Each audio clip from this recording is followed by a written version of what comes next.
En Es Radio, La Noche de Cuesta, con Carlos Cuesta. Bueno, pues déjenme que les dé dos titulares de estos que confirman, pero justo por el otro extremo, vamos, que cero confirmación, que España va bien. Porque, y si no, vienen ustedes en sus economías domésticas y díganme si ustedes van bien. Si la suma de todos los españoles es van mal, pues evidentemente España no va bien, va mal. Bien, España es el segundo país europeo que más ha recaudado con el IRPF por la subida de los precios, por la inflación. O sea, más allá de decisiones de las que ha tenido Pedro Sánchez, que ha tenido prácticamente un centenar de medidas de subida de impuestos, simplemente por la inflación es el segundo país europeo que más ha recaudado por no evitar el impacto de la inflación en el IRPF. Y segunda noticia, tan cercana y tan actual como que es de hoy mismo, el empleo se resiente en noviembre con 14.360 afiliados menos y el paro cae en 18.800 personas. Domingo Soriano, bienvenido. ¿Qué tal, Cuesta? Oye, esto de que el empleo en noviembre pierda capacidad de contratación, 14.360 afiliados menos, como que no es muy buena noticia, ¿no?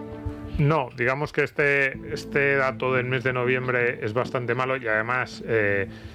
como nos explica en Libre Mercado José María Rotellar, que lo hace todos los meses con los datos del paro, incluso si rascamos un poquito es todavía peor. Déjame que recuerde que la sección nos la patrocina CaixaBank, que hay que ir bien precisamente porque tienes capacidad de pagar tus espacios, así que todo el agradecimiento a CaixaBank. Pues nos lo explica, como digo, José María Rotellar en Libre Mercado, que cuidado, que si a eso, digamos, si a los datos oficiales le añadimos el hecho de la no contabilización de los fijos discontinuos, que es verdad que eso afecta en todos los meses, pero después de las campañas de verano afecta más, porque ahí es donde realmente sí que hay muchos de esos fijos discontinuos que desaparecen de las estadísticas, que no están o mejor dicho, que no están trabajando como sí podían estarlo en parte en verano, pero que no aparecen en las estadísticas de desempleo. Y además, otra idea interesante, y es que disminuye el número de activos. Claro, decías, ha bajado el número de parados. Cuidado, que te baje el número de parados depende si es bueno o malo, si te está bajando el número de activos. Al final recordemos que un parado es alguien que no solo no tiene trabajo, sino que está buscando un empleo, es decir, forma parte de la población activa. Si tú de repente desapareces del mercado laboral, dejas de buscar empleo, desapareces como parado porque ya no estás buscando empleo, pero tu situación no ha cambiado. Probablemente en España hay muchas personas que, en teoría, o si les preguntásemos, ¿tú desearías en un momento dado, si tuvieses la posibilidad tener un empleo? Te dicen sí, pero no eres un parado. Y no, porque en realidad no estoy buscando trabajo. Pues esa idea, ¿no? Ha disminuido el número de activos, con lo cual ni siquiera esa cifra de parados. Y sobre todo lo que tú estás diciendo, el hecho de que baje el número de personas con un empleo, de afiliados en quien tienen personas, pues es una mala noticia. Intuimos que ahora con la campaña navideña pues algo puede mejorar, pero en general, digamos, los últimos meses, si uno los ve desestacionalizados en términos interanuales, no están siendo demasiado buenos. Esa sensación de que se ha agotado y ya ni siquiera ese empleo que hemos dicho mucho, hemos explicado mucho en los últimos meses, un empleo que era más por cantidad en ocasiones, no por calidad, que no subían los salarios, que los contratos tampoco eran demasiado buenos, que las cifras reales de precariedad pues eran muy parecidas a las que había antes de la reforma, que ese crecimiento total, como tú dices, no se trasladaba a cada una de esas personas que formaban parte del mercado laboral. Aquí, pues, o sea, desde que llegó este hombre, Pedro Sánchez, somos en España 2 millones más de habitantes. Nos ha entrado gente, más nacimientos, más etcétera, pero sobre todo por entrada de inmigración, somos 2 millones de personas más. Eso implica saturación en servicios sanitarios, implica saturación en infraestructuras, implica saturación en colegios, etc., etc. Implica necesidad de más servicios como, por ejemplo, policía, control de orden público y demás. Todo eso necesitas que alguien lo pague. Si las cifras cuando estás teniendo eso implican, por mucho que efectivamente te caiga al paro porque hay gente que ya no está demandando empleo, pero resulta que el empleo o el número de contratos, la afiliación a Seguridad Social te está cayendo en este último mes en 14.360 personas, la capacidad tuya de pago de los servicios va menguando. No, y que habría que ver, eso tenemos que verlo, cuáles de esos afiliados, porque la cifra total de afiliados a la Seguridad Social, dices, bueno, no está mal, dices ya, pero ¿Cuántos de esos afiliados estamos hablando de contratos indefinidos a jornada completa? ¿Por qué te está cayendo o por qué sigues sin recuperar o estás prácticamente en los mismos números que hace 5 o 6 años en términos de horas trabajadas? Esas son las cifras en las que dices, esa dualidad de algunas cifras macro en términos absolutos no van mal, las cifras micro y las cifras per cápita son mucho peores de las que nos está vendiendo el gobierno. Eso es lo que nos está diciendo y en el mercado laboral claramente. Es decir, dices, oiga, salario más típico en la economía española, prácticamente con el SMI. Subida de ingresos reales del trabajador medio español. Y si lo hablamos en términos de capacidad de compra, en los mismos niveles o incluso por debajo de 2018-2019. Si le quitamos gasto de, lo que siempre hemos dicho, impuestos, coste de la vivienda y coste de la cesta de productos básico del supermercado, la mayoría de los trabajadores, especialmente trabajadores de renta media y media baja, muy por debajo de los niveles que tenían de renta disponible real respecto a 2018-2019. Y luego aquí hay una causa que es causa y es consecuencia. Causa de pérdida del poder adquisitivo, la subida de impuestos. Consecuencia de lo que estamos diciendo, también es consecuencia. Claro, si tienes más gente a los que dar servicios y resulta que los nuevos contratos son contratos en los que estás sustituyendo contratos fijos por contratos parciales, tienen menos base de cotización, te están pagando menos. Resultado, subes el impuesto. Al subir el impuesto pierdes poder adquisitivo. Pero encima, y la noticia que dábamos, segundo país europeo que más ha recaudado, con el IRPF por la inflación, estás provocando que mucha más gente no pueda tener coberturas privadas, por ejemplo sanitarias, con lo cual todavía se te saturan más determinados servicios y en medio de eso, que quiero que hablemos de esta historia, Hacienda pone su gran lupa, lo que llamaban el gran hermano fiscal. A ver, tenía todo el sentido. Si hay más gasto, si no estamos generando horas trabajadas, por mucha propaganda que esté haciendo este gobierno, necesitamos extraeros más impuestos, os ponemos el nuevo sistema para empresarios, autónomos, etcétera, el famoso Verifactu, que era el gran hermano. Todo movimiento que hagas, todo gasto, es conocido por Hacienda inmediatamente. Bueno, ¿cómo ha debido ser el descontento de la población para que hayan tenido que pararlo y decir que para el próximo año? ¿Qué pasa? ¿Que temen que haya elecciones y no quieren a todo el colectivo empresarios, autónomos y demás descontento o qué? Sí, a mí me ha llamado la atención, sinceramente, porque... Había muchísimo descontento, no, es verdad, pero es que queda menos de un mes. Es decir, y los pequeños empresarios autónomos estaban haciendo inversiones, estaban haciendo ajustes importantes. El programa informático hay que comprarlo. Tienes uno que es malísimo, que es el que están distribuyendo, pero los programas medianamente buenos tienen su precio, tienen su coste. Entonces, a mí sí que, sinceramente, no me lo esperaba. Yo intuyo, como tú dices, que el nivel de descontento, de quejas... Que sí. Y incluso de caos, y no me extrañaría también que de previsión de caos en gestión interna. Es decir, a mí este es el tipo de medida que dices, es que ellos mismos han dicho, no vamos a poder gestionarlo. La avalancha de información que va a llegar. La avalancha de información, o no, el sistema a lo mejor no está preparado, o lo que tú dices, el programa que estamos dando por defecto no va a poder soportar este número de usuarios, y lo han retrasado. Entonces, bueno, sinceramente, mejor. O sea, quiero decir aquí, esto es como pues cuando se equivocan, cuando hacen algo mal o cuando anticipan algo que desde hace meses les estaban diciendo a las asociaciones de autónomos y de pequeñas empresas, esto no puede ser así,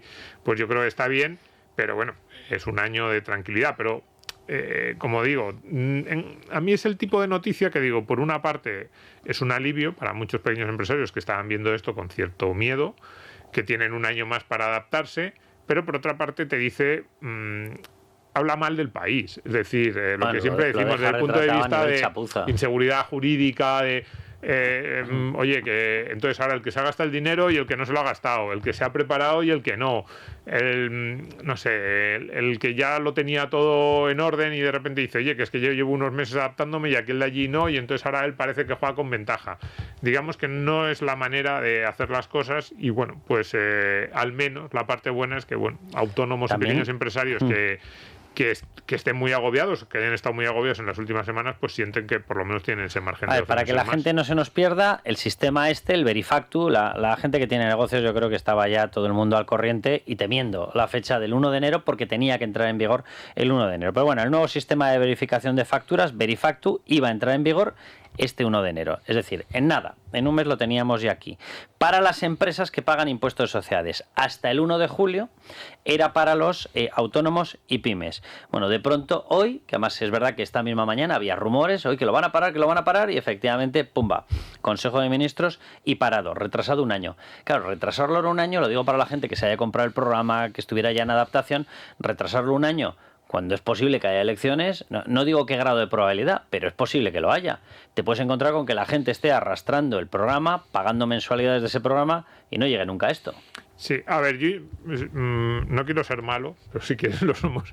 Intuyo que el gobierno que venga esto no lo va a quitar. Ya. Lo va a mantener. Lo va a aprovechar, ¿no? Hombre, lo va a aprovechar. Esta es la típica medida que a lo mejor alguno en la oposición hace así como, ay, este gobierno que no cuida de los autónomos en las pymes, y luego llegan y, oye, que se te ha olvidado, ah, bueno, sí, pero ya que está lo dejamos. Así que intuyo yo a los que ya lo tengan, creo que en algún momento se va a aplicar. Creo que además no solo este gobierno, creo que en Bruselas están encantados, creo que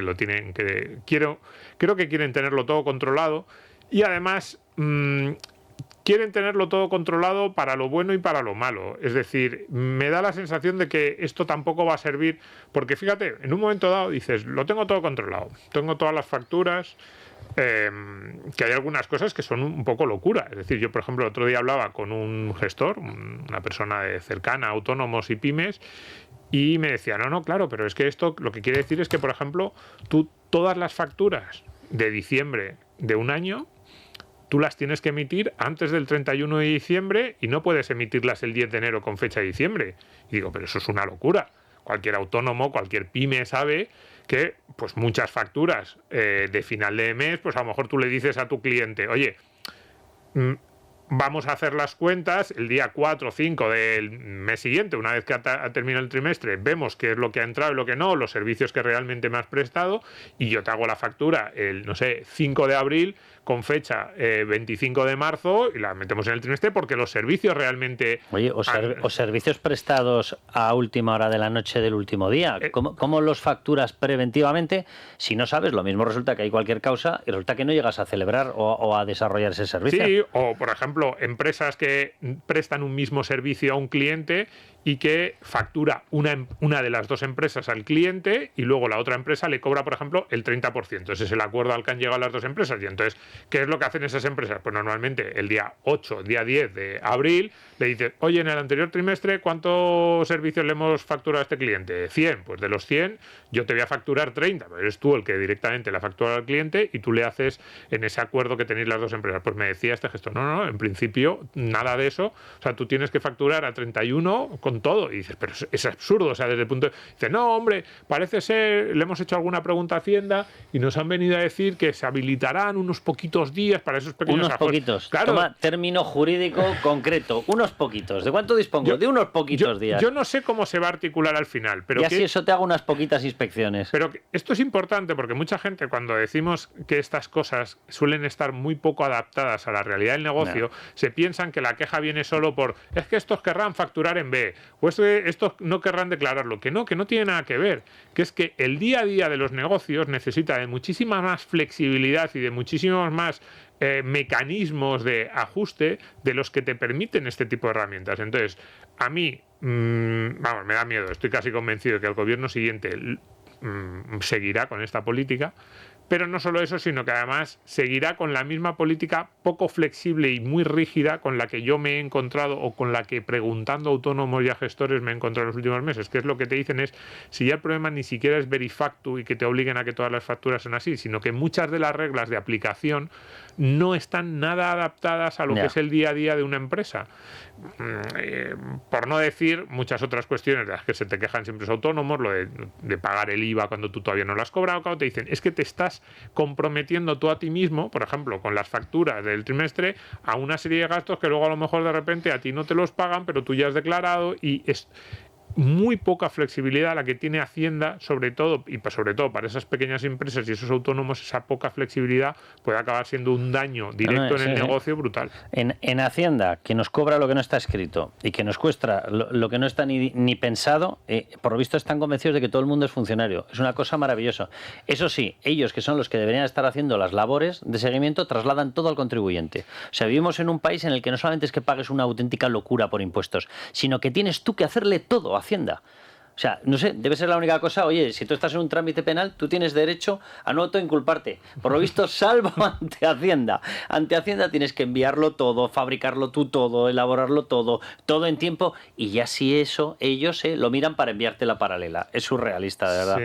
Eso, fíjate que eso no tiene que ver tanto con las noticias de hoy, pero a mí me parece un melón potentísimo que un día deberíamos abrir. Es decir, nosotros somos inspectores de nosotros mismos. La cantidad de trabajo que le hacen, que Hacienda ha decidido que tienen que hacerle las empresas, los autónomos, a ellos, con cosas que asumimos como normales porque es el día a día, pero no deberíamos asumirlas como normales. ¿En qué consiste una inspección? En la que se levantan de pronto y dicen, estoy pensando que quizás en tus facturas de este año, quizás has colado algo, mándamelas todas. O sea, perdón por la expresión, que te las mande tu tía, la del pueblo. O sea, si tú tienes algo, si has encontrado algo sospechoso, si has encontrado un indicio en un sistema, en un Estado de Derecho donde funciona la presunción de inocencia, si has encontrado algo, me pides algo concreto. Pero ¿qué es esta historia de mándame todo, que ya si eso yo voy mirándolo? Pero bueno, ¿por qué no me dejas en paz? Aunque solamente sea porque en la capa privada fabricamos el dinero con el cual o trabajamos para poder pagaros este servicio. ¿Por qué no nos dejáis en paz? Sí, pero completamente de acuerdo, pero es verdad que Hacienda descansa buena parte del trabajo, de la recaudación, gira en torno a trabajo que te está haciendo de forma gratuita, ya no de forma gratuita, es a coste, evidentemente, a un coste muy importante el contribuyente. Es algo que no se dice, pero por ejemplo, que el 90%, y tiro por lo bajo, estoy convencido, aunque nunca he visto una estadística, estoy convencido de tiro por lo bajo, pero que el 80-90% de los autónomos reales, de los que tienen facturación cada mes, no de los que puntualmente, pero los autónomos reales con facturación real, 80-90%, y el 99% de las pymes tienen contratados servicios de gestoría y asesoría, es algo a lo que no le damos importancia, pero es un coste para esas empresas y para esos autónomos muy alto. Brutal. ¿Y por qué? ¿Por qué tienen contratado servicio? No es que quieran gastar dinero. Oye, los gestores y los asesores hacen una labor muy buena. Lo tienen contratado porque saben que enfrentarse a las normas, al papeleo, a la burocracia y a las exigencias de las administraciones públicas, especialmente Hacienda, es de tal dificultad que prefieren gastarse el dinero, 50, 100, 150, 200, lo que sea cada mes, en esos servicios. Y es algo a lo que nos hemos acostumbrado y no deberíamos. Déjame que te saque rápidos dos temas, porque quiero que escuchemos a Irene Montero. Yo no sé qué le ha pasado en su vida profesional a esta persona que odia a Mercadona, a Carrefour, al Corte Inglés. Los odia. No sé, un día nos dará explicaciones de qué le pasó en su pasado profesional. Pero bueno, Irene Montero, vamos a escucharla. En los barrios no están robando las personas migrantes. Como demuestran los datos que les decía, el 50% de la población española tiene el 2,7% de la riqueza. A la gente en los barrios no le está robando el negro. A la gente en los barrios les está robando Mercadona, les está robando Carrefour, les está robando el Corte Inglés, les está robando BlackRock, les está robando Blackstone. A ver, simplemente por aclaración a este alarde de indocumentación. O sea, el 50% de la población española tiene el 2,7% porque gente como tú, Irene Montero, pedazo de indocumentada, habéis conseguido que ningún chaval joven pueda adquirir una vivienda. Porque según vosotros es que era un bien de especulación. La mayor parte de la riqueza que tienen los españoles está en patrimonio inmobiliario. Y vosotros habéis impedido la creación de viviendas, habéis bombardeado la construcción, con lo cual al haber mucha menos oferta se ha disparado el precio. Encima estáis protegiendo la ocupación, con lo cual todavía hay menos vivienda en alquiler, pero todo obviamente redunda en el mismo mercado de vivienda. Os habéis cargado el acceso de la gente joven a la riqueza. Listos como tú, Irene Montero.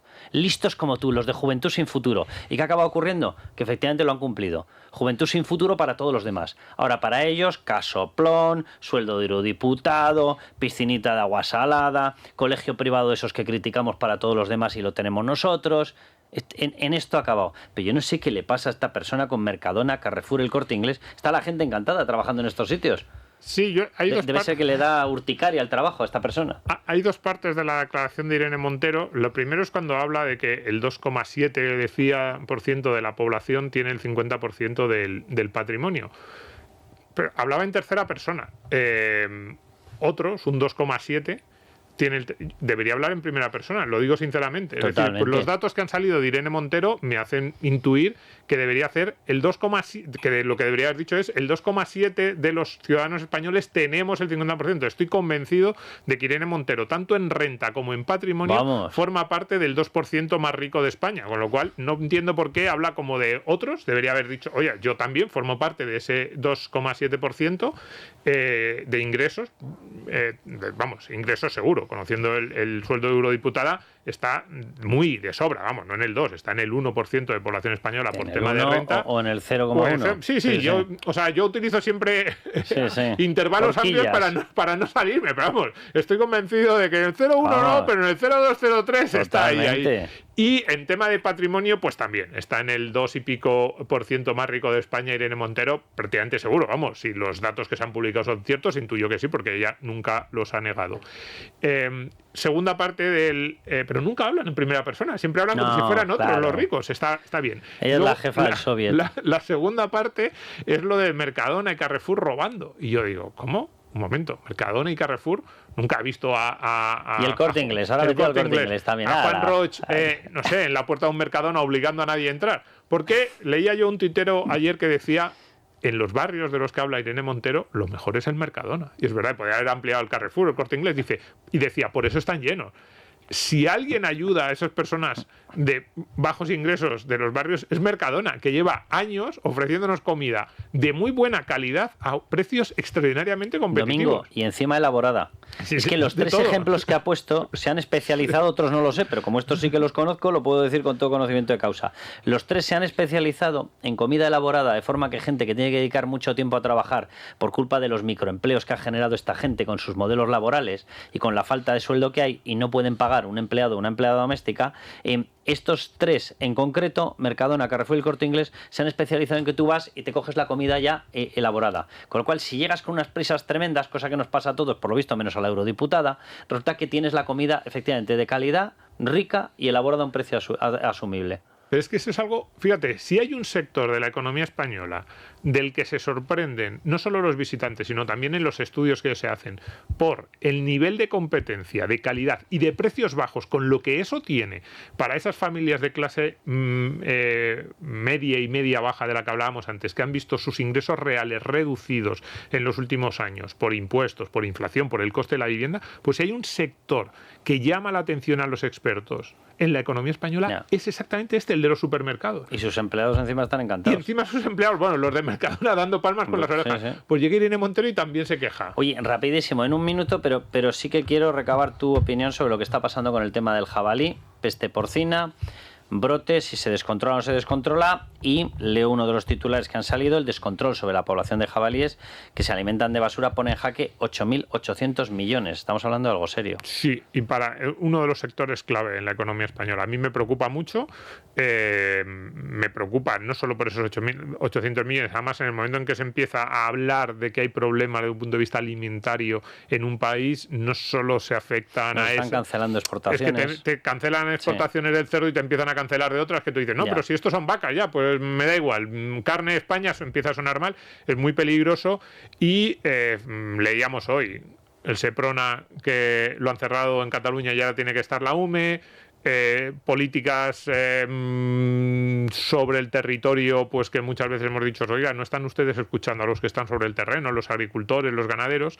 Y sí, efectivamente, a ver, esto ha podido ser mala suerte, no sabemos todavía, está muy claro lo que ha ocurrido, pero sí, desde el punto de vista económico es extraordinariamente peligroso, ya digo, no solo para el sector afectado, que evidentemente va a estar muy afectado, sino que luego estas cosas rápidamente empiezan a generalizarse. Al final, el consumidor final, que es el señor que te estaba comprando en un supermercado en Stuttgart empieza lo que empieza a ver noticias y tú le dices, no, pero que al humano no le afectan, no, pero que en realidad está controlado, no, pero... Y esto sabes cómo empieza, pero nunca cómo acaba, y es extraordinariamente peligroso. Hay que recordar que los acuerdos para desmantelar el Seprona en Cataluña vienen de Fernando Grande Marlaska, ese hombre al que le gusta más desmantelar una unidad de la Guardia Civil que cualquier otra cosa, pero se cerraron con Salvador Illa, ¿vale? Hola, señor Salvador Illa, ahora pidiendo ayuda a la UME. Pero ¿qué interés tenía usted en desmantelar el Seprona? Porque van con una bandera de España en la manga y no mola, porque no son separatas. Y entonces lo mismo se me enfadan los de Esquerra, los de Junts. Pero bueno, vamos a dejarlo aquí. Que Dios bendito la capita política que tenemos por algunos sitios. Domingo, que un placer. Igualmente. Vamos a recordar que esta sección la hacemos gracias a CaixaBank, así que un placer y gracias a ellos podemos comentar este tipo de cuestiones. Hoy miles de personas ya se imaginan en su nueva casa. Y en CaixaBank estamos a su lado y al tuyo con la financiación que necesitas. Simplificando la búsqueda de tu hogar a través del nuevo portal inmobiliario Facilitea Casa. Porque queremos acompañarte día a día. CaixaBank, tú y yo, nosotros. Infórmate en caixabank.es. Bueno, pues nada, que nos marchamos. Mañana aquí estaremos, así que todos ustedes les queremos ahí, que pasamos lista. Y a ver si, efectivamente, aparte de las declaraciones que están haciendo, el hijo de Ábalos, Víctor Ábalos, Koldo García Aguirre, José Luis Ábalos, que ahora les costará un poco más hacerlas, sobre todo a dos, básicamente porque están en prisión. Pero bueno, a ver si de todo esto vamos pasando a pruebas documentales y se consigue reabrir esa historia del caso de Europa, porque ya esto es un clamor y yo de verdad que le sigan parando los pies al pobre juez Peinado, que yo no sé cuántos intentos lleva de investigar este escándalo, de verdad, a ver si se acaba ya la historia y podemos ver qué ocurre en ese rescate. Les dejamos a todos, ya saben, viva España y viva la libertad.